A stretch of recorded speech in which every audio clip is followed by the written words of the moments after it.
I'm Steph, aka Literati Medium. Welcome back to my channel. Today, we're going to be talking about Foundation. It's time for another book versus adaptation where I watch the adaptation first, then read the book and decide which I like better based on the plot, characters, and relationships. Today, I'm going to be comparing Isaac Asimov's The Foundation with its recent Apple Plus TV show. And I'm not gonna lie, this was a really difficult book versus adaptation to outline or think about because they are vastly different.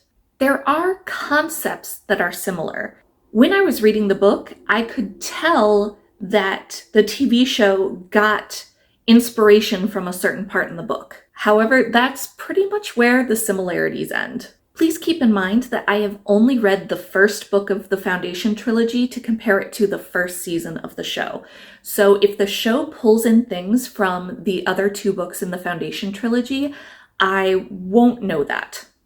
And the reason I did that is I'm hoping that if you guys like this video, I will do this comparison for seasons 2 and 3 as well. There will be spoilers for the first season and the first book.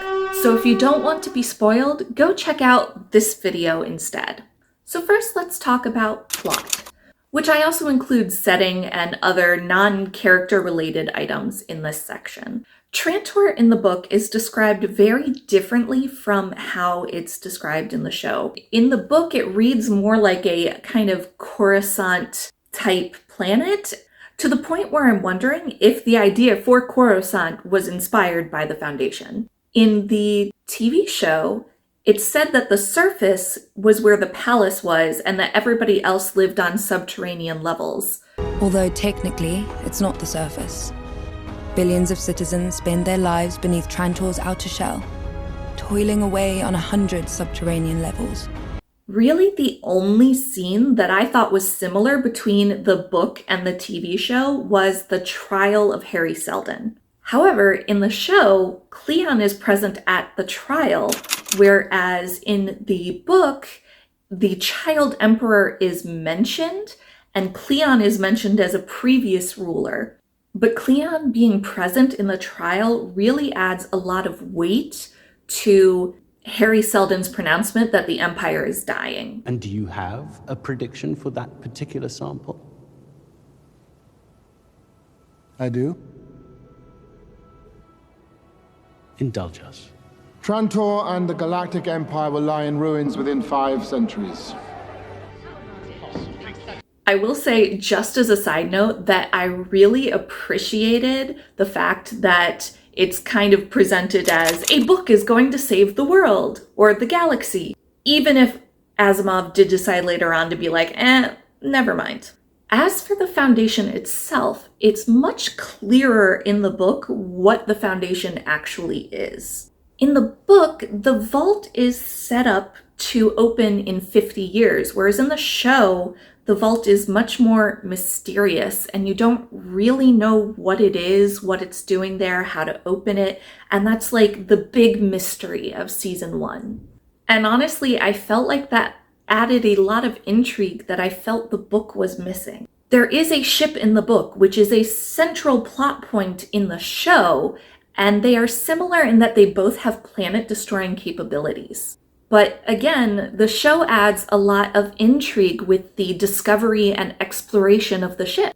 The religion in both the book and the TV show plays a very big part. However, those religions are vastly different. The religion in the TV show is almost like the ancient religion that might have existed before the Foundation, whereas in the book, the Foundation becomes the center of religion. Sacrilege is also a pretty big theme in both the TV show and the book, but they're packaged very differently. In the book, sacrilege occurs when Anacreon decides to use the ship and turn it against the Foundation to attack the Foundation, which is the center of religion. In the show, sacrilege is brought up in this dynamic between the religious order and the Empire because the religious order has these ideas spreading that Empire doesn't have a soul because Empire is a set of clones. You are not brothers. You are the reverberations of a dead man's ego, by nature blind to all that you lack. The soulless creature cannot recognize itself.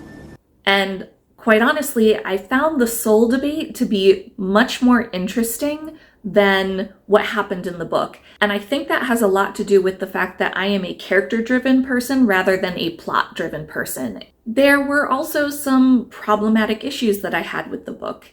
I can excuse them a little bit because the book is very much of its time, particularly with its depiction of how capitalism can solve all problems. While I can appreciate the book for what it was and the impact it had on the modern sci-fi genre, it still just falls short for me in a modern context. So that will be a point for the show. Next, let's talk about characters. So I'm going to start with the characters that exist in both the book and the TV show first, and then I'm going to talk about kind of character equivalents between the book and the TV show. So the first one is obviously going to be Harry Seldon. I will say Harry Seldon is played masterfully by Jared Harris. But I do like that Harry in the TV show is more of an AI hologram versus a hologram recording like he is in the book.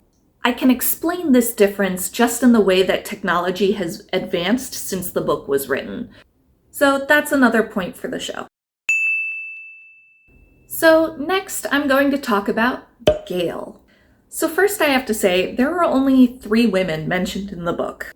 One mention is to talk about how another character, a man's eyes, came from their mother. One is a slave who is insinuated to also be a prostitute. And the third woman in the book is just depicted as a complete and utter shrew. And I'm not about that.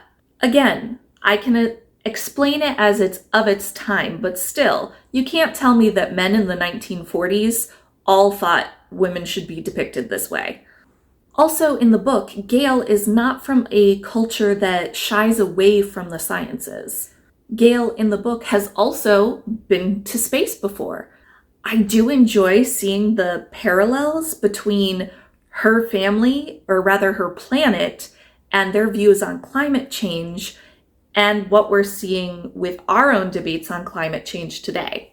However, I will say Gale suffers from the I'm not like other girls trope in the show. And I kind of wish they hadn't done that because you already turned Gale from a man to a woman in the show. But by making her so extra, you kind of create this idea that she has to be extra special in order to take the place of the male character in the book. That being said, in the show, I do enjoy the overall representation that was added. So I will give the point to the show. Empire, as it exists in the show, with dawn, day, and dusk, and them being clones of Cleon II, is fascinating in the show. It was actually my favorite storyline, and it just doesn't exist in the book. Next, let's talk about the Comdora and Demerzel. The Comdora is the aforementioned shrew in the book. She and Demerzel really couldn't be any more different. However, they were the closest comparisons I could find between the book and the show characters. And that's because they're both essentially married to rulers. I put married in quotes because Demerzel essentially acts like a mother and wife depending on which version of the clone you're talking about, which is a little creepy. But I found her character fascinating because it's insinuated that she is several millennia old, like possibly tens of millennia old, and that she's maybe the last AI robot made from Earth. That's just my theory. It hasn't been confirmed, but that's just what I was picking up from the show. Next, let's talk about Salvor. Salvor is another character from the book that they made into a woman. Again, I'm not complaining at all, except that, again, they did the I'm not like other girls trope. Must run in the family. All right. In the show, Gale and Salvor are related. In the book, Salvor is a bit of a political genius. And that's definitely something that's missing from the character in the show. Salvor in the show is a warrior for sure, but that brilliance is missing. They also toy with the idea that she would have become the mayor of Terminus at the end of the first season. And I did find that to be a nice homage to Salvor from the book, who was the mayor at the beginning when they were introduced. So this one I'm actually going to give to the book. All right, let's talk about Hugo and Mallow. I see Hugo as representing the traitors from the third section of the book. That being said, he really isn't anything like Mallow. But that's not a bad thing, because he's actually a lot more likable. I feel like a lot of Asimov's characters suffer from I'm the smartest person in the room syndrome. While it is interesting to see how they outsmart their foes, I got kind of bored by the end because you just expect it to happen. That being said, aside from Empire, Hugo was my favorite character. Before we get into relationships, don't forget to like, subscribe, and hit that notification bell for more book versus adaptation content. Also, let me know in the comments which you liked better, the book or the show. Alright, now let's talk about relationships. Relationships are quite difficult to talk about for the book because, as I mentioned, there were only 3 women in the book, and homosexuality wasn't really written about in the 1940s. Not to mention that the characters are so vastly different that while the show has a lot of relationships, you can't really compare them to what's in the book other than to say, look, there are relationships. That being said, I can make some parallels. So let's talk about Harry and Gale. The dynamic between these two is very similar between the book and the TV show. Though I will say the TV show does get to be quite a bit more contentious by the end. I will still give the point to the show though, because I feel like their relationship was better developed. Alright, let's talk about Leopold and his uncle versus Empire.